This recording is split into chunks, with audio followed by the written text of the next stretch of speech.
साथियों, 2014 से पहले और आज की स्थिति में एक और ऐसा अंतर आया है जिसकी उतनी चर्चा नहीं होती।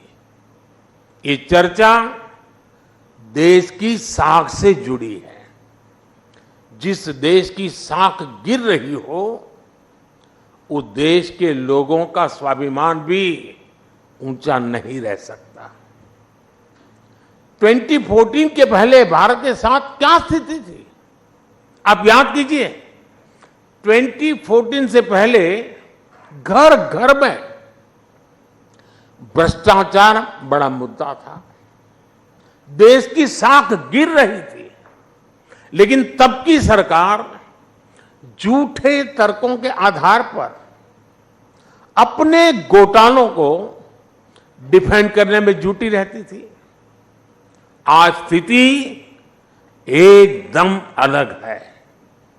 आज सरकार भ्रष्टाचार पर कड़े एक्शन ले रही है।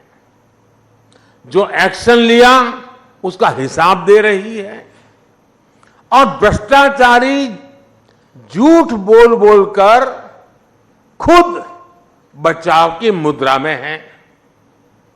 तब देश पूछता था कि पावरफुल लोगों पर ईडी, सीबीआई जैसी एजेंसियां एक्शन क्यों नहीं लेती, ये सवाल पूछा जाता था।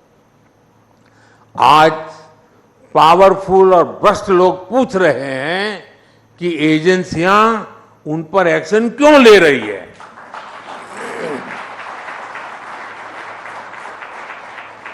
ये अंतर 10 सालों में आया है। बात वही है, नीयत सही तो काम सही।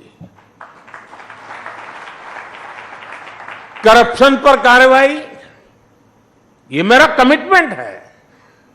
साथियों, हमारे देश में भ्रष्टाचार इसलिए भी अधिक था क्योंकि सरकारी दफ्तर, सर्विस सेंटर बनने के बजाय पावर सेंटर बन गए थे।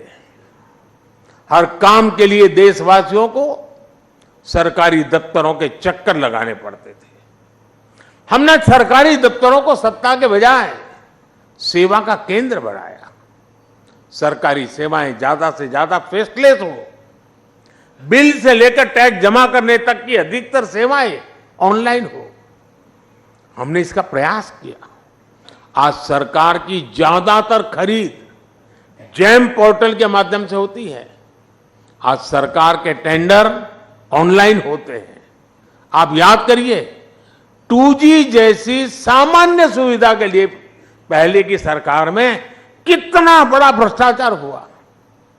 अगर उस दौर में 5G आता तो पता नहीं ये क्या क्या करते। साथियों, पहले के समय में भ्रष्टाचारी बहुत दिमागी तिकड़म लगाते थे। हमारी सरकार ऐसे भ्रष्टाचारियों का इलाज टेक्नोलॉजी से भी कर रही है। आज भ्रष्टाचारियों की धरपकड़ आसान हुई है। आज मनी ट्रेल को छुपाना और कैश को छुपाना दोनों मुश्किल होते जा रहे हैं। और इसलिए कभी किसी सरकारी बाबू के घर से, बिस्तर से, दीवारों से नोटों की गड्डियां निकलती हैं। कभी किसी कांग्रेस के सांसद के घर से सैकड़ों करोड़ के नोटों के ढेर निकलते हैं।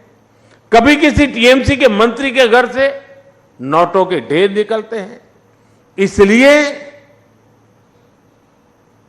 चारों तरफ बौखलाहट नजर आती है, बिलबिलाए हुए हैं। और ये सब होता क्यों है? बात वही है, नीयत सही तो काम सही। साथियों, आप में से जो सीनियर हैं, उन्होंने वो दिन भी देखे हैं जब देश के एक प्रधानमंत्री ने कहा था कि दिल्ली से 1 रुपया भेजता हूं तो सिर्फ 15 पैसा गरीब गांव के गरीब तक पहुंचता है। यानी सरकारी खजाने से पैसा निकल रहा था, लेकिन वो किसी और की जेब में जा रहा था। ये ऐसा भ्रष्टाचार था जो सीधे सामान्य जन को प्रभावित करता था। मनरेगा का पैसा सरकारी खजाने से निकलता था, लेकिन मजदूर को मजदूरी नहीं मिलती थी। गैस की सब्सिडी किसी और के खाते में पहुंच जाती थी। अपनी स्कॉलरशिप पाने के लिए भी रिश्वत खिलानी पड़ती थी। 10 साल पहले तक जो सरकार में थे, उनको ये सूट करता था, उनकी राजनीति को ही सूट करता था। लेकिन साथियों, हमने सरकारी खजाने की इस लूट को पूरी तरह से बंद कर दिया।